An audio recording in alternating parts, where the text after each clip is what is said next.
The path of the sun. The turning of the earth, seasons, the zodiac, and Polaris. How does that work? The sun lights half of the earth's surface. The earth spins around its own axis. This is what causes day and night. We are pretty close to our sun, so if we can see it, it will block the view of the rest of the stars. The side of the earth which is lit by the sun is daytime.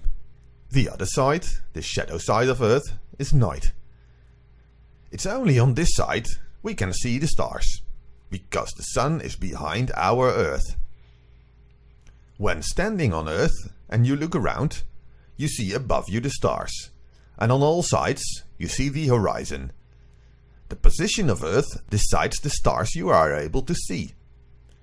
On the north side of earth, the view of the stars differs from the south side of the earth. Deneb in the north is above you, while on the south, the star is visible on the northern horizon. The position of stars in between is the same. Our angle of watching them is different. When the sun sets, earth rotates into the shadow side. It looks as if the sun goes down in the west. At night, we turn half a rotation, until we turn into the light side the next morning. From Earth, the sun rises now in the east.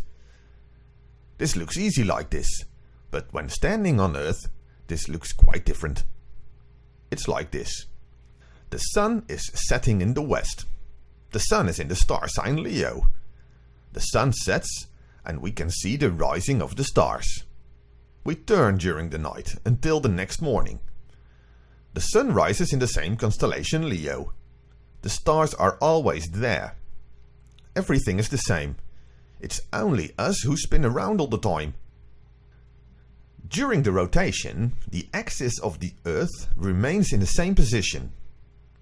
The axis points towards the pole star or Polaris. This star doesn't seem to move. The rest of the stars spin around this star. It's like a great wheel. You can see this for yourself. Go outside, watch the Big Dipper, and then after 3 hours go outside again. You can clearly see that Polaris is in the same spot, but the Big Dipper is turned. We already knew this. The sun makes exactly the same arc. Apart from the rotation, the Earth orbits the sun. This orbit takes 1 year. A circle has 360 degrees, so every day that's 1 degree. That's 30 degrees a month. This makes things a little more complicated. After half a year, we did half an orbit. The Earth looks into the opposite side of the universe at night. Because of these changing positions, every month the sun seems to move into a different part of the stars. This month it's Leo, next month is Virgo. There are 12 signs to complete the orbit. Every season has its own stars visible, and the sun will be in the same constellations each season. These stars are called the zodiac. Ever wondered around your birthday why you can never see your sign? Well, your sign is the sign in which the sun is positioned during this time of the year. Then there's the solstice, the turning of the sun. This is what happens. On Earth, during the day, the sun seems to follow a parabol in the sky, just like the stars at night.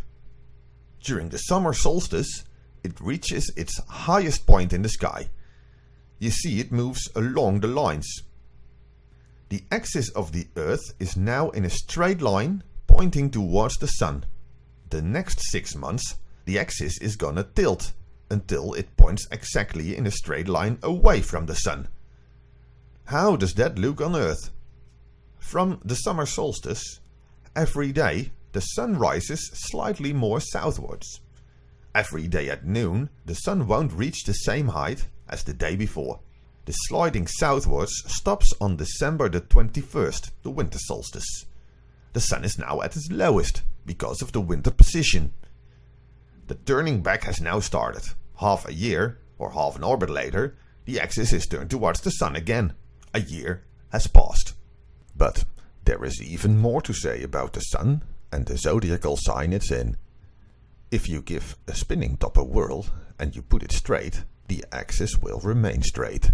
But if you put it askew, like our Earth, and give it a spin, the axis will change while it spins. It's science. The Earth does exactly the same thing because it's tilted. It has no choice. Earth only does this much slower. Leo is the star sign for August. But it wasn't always like that. While spinning in orbit, the direction of the axis changes. Every 72 years, the Earth axis shifts 1 degree. 12 signs for 360 degrees is 30 degrees per sign. A complete circle takes about 26,000 years. This means that every 13,000 years or so, summer and winter will have opposite signs. That's strange. Our ancestors looked at the sign the Sun is in the equinox of spring to call the era after. That's Pisces for now. You will see that the Sun is almost beyond Pisces and slowly moves 1 degree every 72 years towards Aquarius. Every 2150 years, all the signs have shifted 1 position. The time of Pisces started around the year 0. That's a coincidence. Before Christ, this was Aries. 2150 years before that, it was Taurus. Before Taurus, it was Gemini. Before that, Cancer, and before that, Leo. And so on until we finish the circle. We call this axial precession.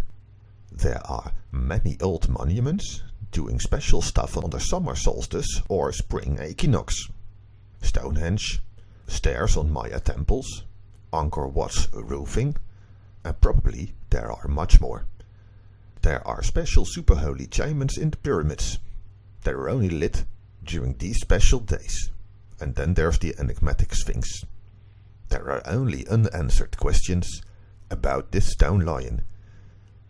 Somehow, religions always have some way of finding connections with the stars, especially the sign the Sun is in during the spring equinox, the first zodiacal sign of the year. Noteworthy is that because the solstice sign changes every 2150 years, the shelf life of gods that are based on that zodiacal sign, Aries, Taurus or Pisces, have a lifespan of 1 star sign. When in spring the Sun hits Aquarius, the next era has started. Pisces, however, is a big sign. Does 30 degrees count? Or is the sign big for a reason? Or does it even work like that? Regrettably, not many documents from outside our era exist. The area of Pisces started with the Dark Age, followed by many wars, fought in the name of the Pisces god. Most probably the gods of Aries and Taurus did the same kind of things.